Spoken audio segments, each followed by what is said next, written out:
Good morning, students. We have completed the two chapters. One is matter in our surroundings, and second is the fundamental unit of life.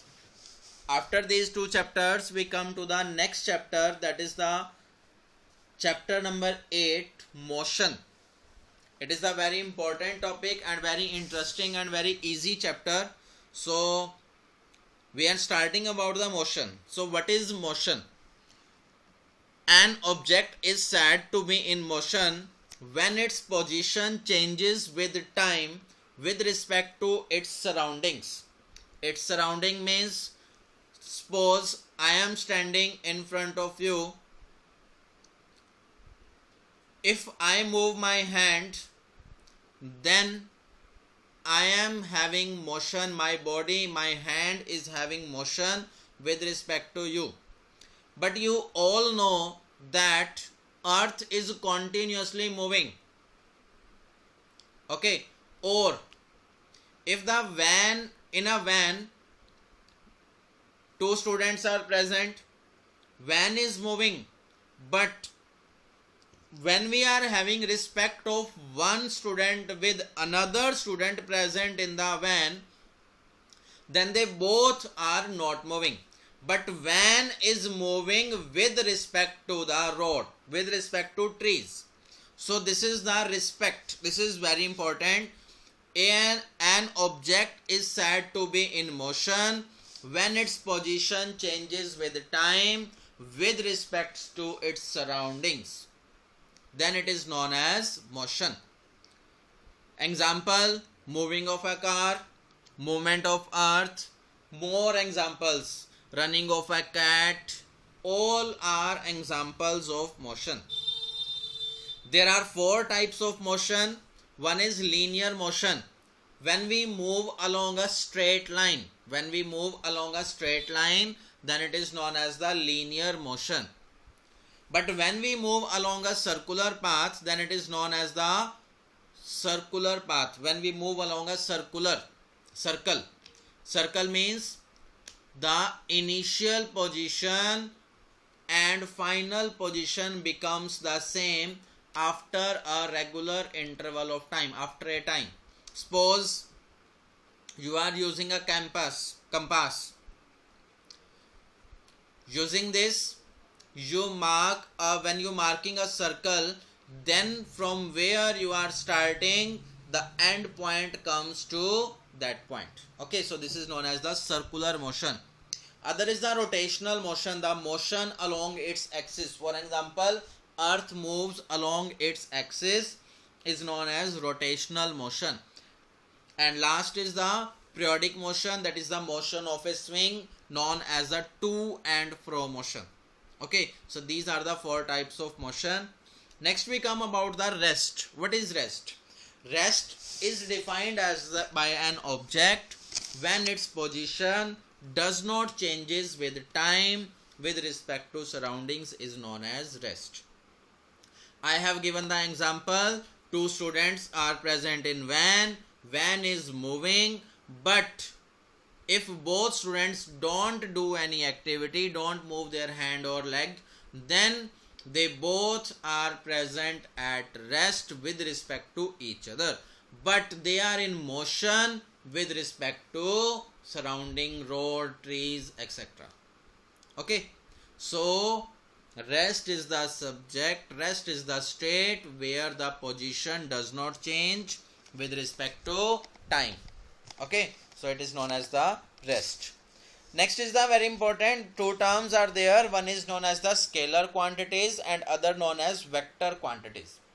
What are scalar quantities? Those physical quantities which have magnitude only. Magnitude means a value only, a numerical value, mathematical value. Those quantities which are having magnitude only but not any direction, this is known as the scalar quantities. Suppose I am giving you a number 40. I told you a number 40. You can't judge that what I am telling you. that 40 may be rupees, 40 may be mass, 40 may be kilometers. So this only 40 gives you scalar magnitude, not any direction, not any particular thing. So it is known as the scalar quantities.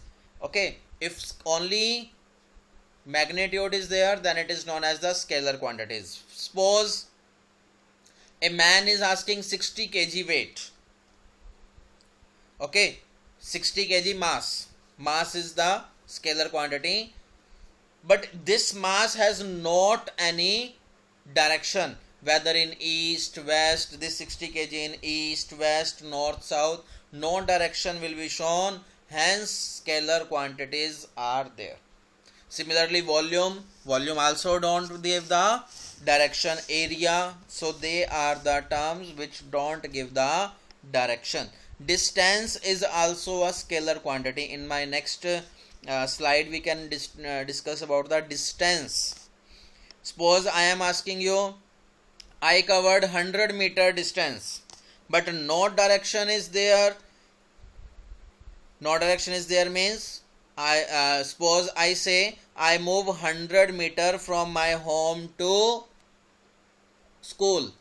So this is the direction given. When direction is given, it is a vector quantity. When no direction is given, then it is a scalar quantity.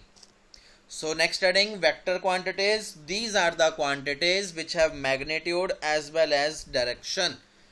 Example, force, velocity, weight, all are having directions, so they are known as the vector quantities. Weight of the body has mass as well as direction, so vector quantities are known by mass as well as direction. Scalar quantities always positive or zero, but vector quantities may be positive, negative or 0.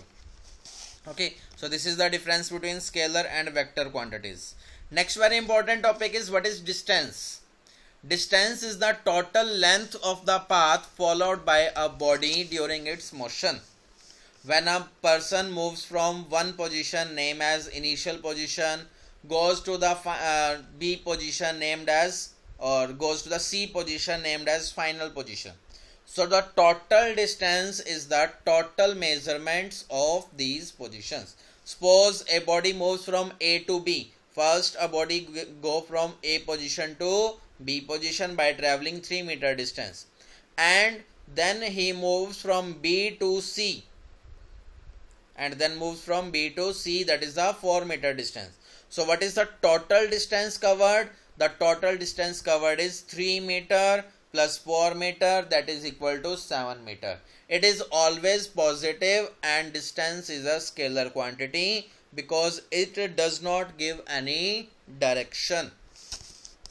Next very important is the displacement. It is the shortest path of the body during its motion between initial position and final position. Suppose a person goes from A to B and B to C. Now he has to return back, and he knows about the shortest path because he don't any work to go to position B. Earlier he has the work from A to B with B, he has the work with B, then goes from A to B. Then he has work with C, then B to C. Now he has to come back to home. He come back by following the same path to B and then back, or he uses the shortest path. He uses the shortest path, that is the from C to A. Hence AC is the displacement. This is the shortest path. Okay, this is shortest path calculated by marking the straight line. Okay, so displacement can be positive, negative or 0, and displacement is always a vector quantity. Now we are coming to the numerical on distance and displacement. Very important numericals are there, so you have to take care about this. Very first is a man covers 4 meter towards east. Okay, let's start with these that make the directions east, west, north, south. From origin A, let the initial position be O, and a man moves 4 meter towards east. Towards east 4 meter has gone. And then 3 meter towards north. Towards north he goes 3 meter. Now what is the distance and displacement? So again the similar example is there. The total distance is addition of OA plus AB, because the total distance covered is this 4 plus 3 equal to 7 meter. Now we have to calculate the displacement from B position. What is the shortest distance? That is the OB or BO. This is the shortest distance between the initial position and final position. So it is calculated by the Pythagoras theorem, because it is an right angle triangle, triangle OAB. So OA is equal to 4 meter, BA is equal to 3 meter, and OB will be calculated. That is, answer is displacement is 5 meters. This is the very important example, and I am giving you some questions, so please try to solve these questions. Very easy, not so typical questions are there. When you try, very easy, and you can solve. I hope you can solve all these questions. Thanks and have a nice